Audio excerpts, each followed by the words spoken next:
বাংলাদেশ ইসলামী ছাত্র শিবির ঢাকা বিশ্ববিদ্যালয় শাখার সভাপতি ও সেক্রেটারি জেনারেলের আত্মপ্রকাশের পর এবার পূর্ণাঙ্গ কমিটি প্রকাশিত হতে যাচ্ছে।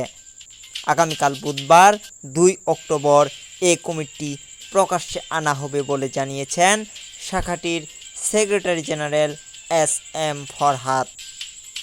১ অক্টোবর এস এম ফরহাদ বলেন, আমরা সভাপতি ও সেক্রেটারির জনসম্মুখে পরিচিতি হওয়ার পর এই ধাপে আগামীকাল আমরা ছাত্র শিবিরের ঢাকা বিশ্ববিদ্যালয় শাখার পূর্ণাঙ্গ কমিটি ঘোষণা করতে যাচ্ছি ইনশাআল্লাহ।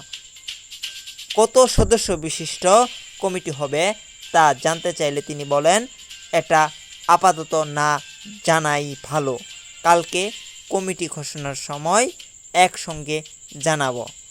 তিনি আরও বলেন, এই কমিটিটি নতুন নয়, আমাদের কমিটি জানুয়ারিতে গঠন করা হয়েছে, সুতরাং কমিটি গঠনের কোনো কাজ নেই, শুধু জনসম্মুখে পরিচিত করাটাই এর উদ্দেশ্য। জাবির আহমেদ জিহাদ, নিউজ ডেস্ক।